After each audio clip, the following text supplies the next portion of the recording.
အားလုံးပဲမင်္ဂလာပါခင်ဗျာ MM Logic Gallery ကနေပြန်လဲကြိုဆိုလိုက်ပါတယ်ဒီဗီဒီယိုလေးမှာဆိုရင်ကျွန်တော်တို့lip year အတွက်တာကိုပြီးသွားပြီဆိုတော့ကျွန်တော်တို့ဒီဗီဒီယိုမှာဆိုရင် switch case နဲ့ conditionals တွေအကြောင်းကိုရှင်းပြသွားမှာဖြစ်ပါတယ်အဲဆိုတော့ switch case ဆိုတာဘာနဲ့တူလဲဆိုတော့ကျွန်တော်သဘောတရားက if else နဲ့တူတာပေါ့ဒါဆိုတော့ကျွန်တော်ဆိုပါစို့ချာဆိုတဲ့ OP operator လေးတစ်ခုကိုကျွန်တော် import တောင်းလိုက်မယ် COUTC out ဆိုပြီးတော့ကျွန်တော်မှာ enter and operator ဆိုပြီးတော့ကျွန်တော်က operator ကို input တောင်းလိုက်မယ် operator ကို input တောင်းပြီးရင် CNOP เนาะ input တောင်းပြီးပြီဆိုရင်ဘာလုပ်မလဲဆိုရင် if အကယ်၍တာတဲ့ OP က equal ဘာနဲ့တူခဲ့တယ်ဆိုရင် plus နဲ့တူခဲ့တယ်ဆိုရင်เนาะအဲဆိုရင် operator ကကျွန်တော်တို့ operator ရှိတာ plus minus into နဲ့ slash နဲ့လေးဒါဆိုရင် plus ဆိုပြီး input သွင်းရင် plus COUTC out plus plus output ထုတ်မယ် else if เนาะ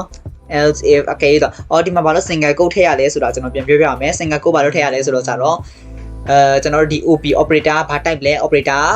OP ဆိုတဲ့ဒီ variable character type ဖြစ်နေတာတော့တမ်းလို့ character ဖြစ်နေတာတော့တမ်းလို့ single code လေးနဲ့ကျွန်တော်တို့ရေးပေးရမယ်အဲဒီ single code မရေးရင်အမှ error တက်နေလေပါလိမ့်မယ်အမှအဲ့လိုမျိုးရေးလို့မရပါဘူးအမှားကြီးပုံမှာအပေါ်နေမှာပေါ့အဖြစ်ဒါဆိုရင် OP equal ဘာနဲ့ညီခဲ့တယ်ဆိုရင် minus နဲ့ညီခဲ့တယ်ဆိုရင်တဲ့ CUTC out minus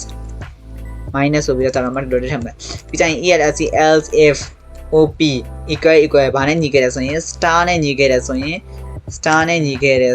COUTC out multiply ပြီးကြရင် else if เนาะ op equal ဘာနဲ့ညီခဲ့တယ်ဆိုရင် slash နဲ့ညီခဲ့တယ်ဆိုရင် COUTC out division ပေါ့เนาะအဲ့လိုမဟုတ်ဘူး plus လည်းမဟုတ် minus လည်းမဟုတ်ဘူး into လည်းမဟုတ် slash လည်းမဟုတ်ဘူးဘာမှကိုမဟုတ်ဘူးဆိုရင်သူကဘာလဲဆိုတော့ကြတော့ invalid operator ပေါ့ operator invalid ဖြစ်နေတယ်ဆိုရင်ဒီ program လေးကိုကျွန်တော်တို့ရေးကြည့်မယ်ဆိုရင်ဒီ program လေးကို run ကြည့်မယ်ဆိုရင်ကျွန်တော်တို့က plus လို့သွင်းလိုက်ရင် plus လို့ထွက်လာနေပြီလို့ဆိုရင်ကျွန်တော်တစ်ခေါက်ပဲ run ပြမယ်ပေါ့နော်ဒါဆိုရင်ကျွန်တော်ကဥပမာဆိုရင် into လို့သွင်းလိုက်တယ်ဆိုရင် multiply ဆိုတဲ့ဟိုလေးထွက်လာတယ်ပေါ့ဒါဆိုရင်ကျွန်တော်အဲ့လိုမလိုချင်ဘူးဒါလေးကို switch case ပုံစံနဲ့ရေးချင်တယ်ဆိုရင်ရောမရဘူးလားဆိုရင်ရတာပေါ့ဒါဆိုရင် switch case ပုံစံနဲ့ switch နဲ့ရေးမယ်ဆိုရင်တဲ့အဲဒီတော့ SWITCA switch လို့ဖွင့်လိုက်တယ်အပြင်ခွင်းစာကုန်ပိတ်ထင်တဲ့ဘယ်အရာကိုစစ်မှာလဲကျွန်တော်တို့စစ်မှာဒီ OP ဆိုတဲ့ variable ကိုစစ်မှာဖြစ်တဲ့အတွက်ကြောင့်ဒီထဲမှာ OP ဆိုတာရေးမယ်နော်ရေးပြီးပြီဆိုရင်ကျွန်တော်တို့က block လေးတစ်ခုကိုဖန်တီးမှာဖြစ်တဲ့အတွက်ကြောင့်တို့တုံဝင်အဖွင့်အပိတ်နော် block လေးတစ်ခုဖန်တီးလိုက်မယ်ဒီ switch အတွက် block လေးတစ်ခုဖန်တီးလိုက်အဲ့ဒါပြီးရင် CASE case DOP ကတဲ့ case အကယ်၍เนาะပထမ case မှာအကယ်၍တာတဲ့ plus ဖြစ်ခဲ့တယ်ဆိုရင်တဲ့ colon full colon လေးနဲ့ရေးမယ် plus ဖြစ်ခဲ့တယ်ဆိုရင်เนาะ switch က operator ဒီ OP ဆိုတဲ့ variable တွေက plus ဖြစ်ခဲ့တယ်ဆိုရင်ဘာလို့မှလဲ COUTC out plus plus เนาะအဲ့လိုပြီးဆိုရင်ဘာလို့ရလဲဆိုတာကျွန်တော်တို့က case တစ်ခုပြီးသွားရင်เนาะပြီးကြရင် CASE case အပြင် minus ဖြစ်ခဲ့ဆိုရင် COUTC out minus minus เนาะ CASE case အကယ်၍သာ into ဖြစ်ခဲ့တယ်ဆိုရင် COUTC out multiplication ပေါ့ပြီးကြရင် CASE case အကယ်၍သာ slash ဖြစ်ခဲ့တယ်ဆိုရင် COUTC out division divisionနော်ဒါဆိုတော့ကျတော့ဒါကကျွန်တော်တို့ရဲ့ program လေးအကယ်၍သာအပေါင်းအနှုတ်အမြောက်အစားဘာမှကိုမဟုတ်ဘူးတခြားဟာလေး user သွင်းလိုက်တယ် user equal to တွေသွင်းလိုက်တယ်ဆိုရင် invalid operator ဆိုပြီးထုတ်မယ် invalid operator ဆိုတော့ကျွန်တော်တို့ကတခြားဟာဖြစ်ခဲ့ဆိုရင် DEFAULT default ဆိုပြီးရေးပြရတယ် COUTC out ဘာလဲ invalid operator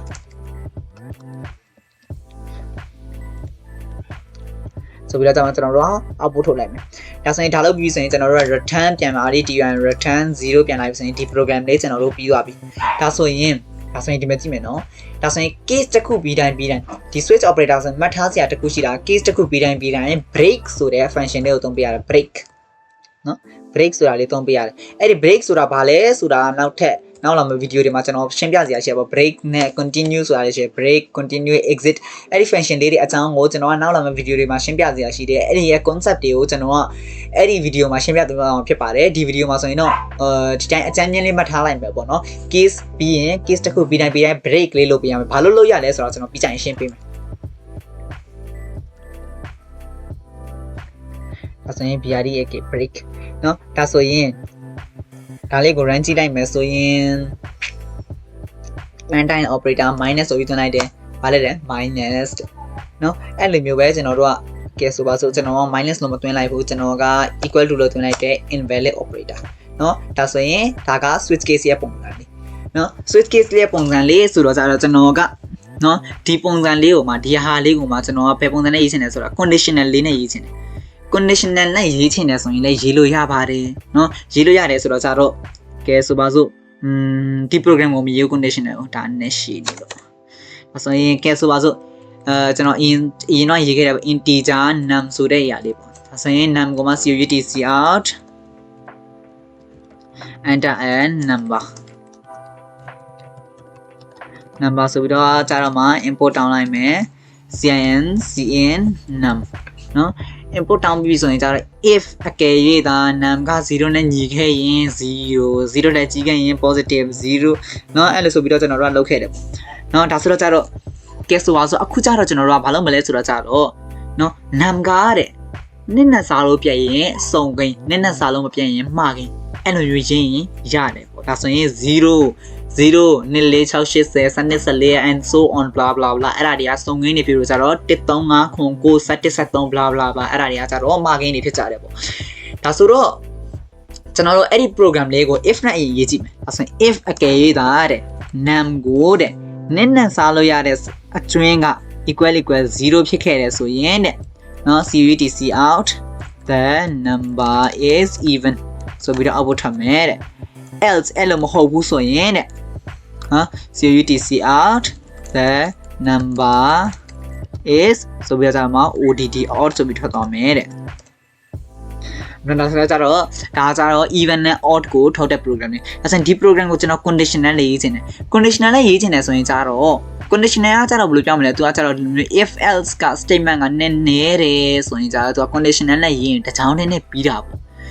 if the else အရှိကိုလေသူက conditional တစ်ချောင်းနဲ့ရေးလို့ရတယ်ဒါပေမဲ့ဖတ်ရတာ readable ဖြစ်တာကြတော့ဒီ if statement ပေါ့ if else statement switch statement တွေကပို့ပြီးတော့ readable ဖြစ်တယ်ဒါကြောင့်မလို့နှုတ်သုံးရတာလေဒီ statement တွေပေါ့ဒီ conditional ကိုကြ optional အနေနဲ့ထားတာပေါ့ဘာလို့ဆိုတော့ကြနည်းနည်းလေးprogram ကိုခြုံကျင်နေဆိုရင် conditional ကိုအစားထိုးသုံးပေးလို့ရပါဒါဆိုရင် conditional မှာကြတော့နော်ဒါဆိုရင် num1 ကတဲ့ဒါဆိုရင် num ကတဲ့ num ကိုနစ်နဲ့စားလို့ရတဲ့အကျွင်းကနစ်နဲ့စားလို့ရတဲ့အကျွင်းက equal 0ဖြစ်သလားမေးလိုက်ပြီနော်ဖြစ်သလားလို့မေးလိုက်ပြီနော်ဖြစ်ခဲ့ရင် cout ဆိုပြီးတော့ကြာတော့မှနော်ဖြစ်ခဲ့ရင် the number is even နော်မဟုတ်ဘူးဆိုရင်တဲ့ number is even မဟုတ်ဘူးဆိုရင် cout the number is odd အဲ့လိုထုတ်ပြီးပြီဆိုရင် semicolon ကိုပြရမယ်ဒါဆိုရင်ဒီမှာ condition မှာရေးရတဲ့ပုံစံကကြတော့အရင်ဆုံး condition စစ်မယ် condition စစ်ပြီးရင် question mark လေးရေးလိုက်မယ် question mark လေးရေးပြီးရင် true ဖြစ်ရင်ဘာလုပ်မလဲဆိုတဲ့ statement လေးကိုရေးမယ် true ဖြစ်ရင်ဘာလုပ်မလဲဆိုတဲ့ statement ကိုရေးပြီးရင် full colon လေးကုတ်ပေးမယ်အဲ့ဒါပြီးရင် false ဖြစ်ရင်ဘာလုပ်မလဲဆိုတဲ့အရာကိုရေးမယ်အဲ့ဒါပြီးရင် semicolon လေးကုတ်ပေးလိုက်မယ်ဒါဆိုရင်ဒီ program လေးကိုကျွန်တော် run ကြည့်မယ်ဆိုရင်နော် enter အဲ့နံပါတ်ကျွန်တော်5ဆိုပါစို့5ဆိုရင် the number is odd နော်နောက်တစ်ခါကျွန်တော်4အစားသွင်းကြည့်မယ်4ဆိုပြီးသွင်းလိုက်တယ်ဆိုရင် the number is even ဒါဆိုရင်ဒါလေးကဘာလဲဆိုတော့ conditional ရဲ့ switch statement တွေ switch statement ရဲ့ conditional လေးတွေကိုနားလည်သွားလို့ကျွန်တော်မျှော်လင့်ပါတယ်အခြားဗီဒီယိုမှာဆိုရင်တော့ကျွန်တော်တို့ looping လေးတွေအကြောင်းကိုဆက်တက်သွားမှာဖြစ်ပါတယ် looping ဆိုတော့ looping တွေကအများကြီးရှိတာပေါ့ for loop while loop do while loop ဆိုပြီးတော့ looping တွေရှိတာအောင်မှာကျွန်တော်တို့ for loop ကိုမှနောက်ဗီဒီယိုမှာဆက်တက်သွားမှာဖြစ်တဲ့အဲဒါကြောင့်မလို့ဆက်လက်ကြည့်ရှုပေးဖို့အတွက်အားလုံးကိုတိုက်တွန်းချင်ပါတယ်ပြီးတော့ဒီ playlist နဲ့ပတ်သက်ပြီးတော့သိစရာမေးမြန်းစရာလေးရှိရင် comment box မှာလာပြီးတော့မေးမြန်းနိုင်ပါတယ် CWS နဲ့ပတ်သက်ပြီးတော့ exciting topics လေးတွေ logic လေးတွေကိုနောက်ထပ်လာမယ့်ဗီဒီယိုတွေမှာလည်းဆက်လက်ပြီးတော့ discuss လုပ်သွားမှာဖြစ်တဲ့အတွက်စင်စမ်းမပြတ်ကြည့်ရှုပေးဖို့အတွက်အားလုံးကိုတိုက်တွန်းချင်ပါတယ်အားလုံးပဲကျေးဇူးတင်ပါတယ်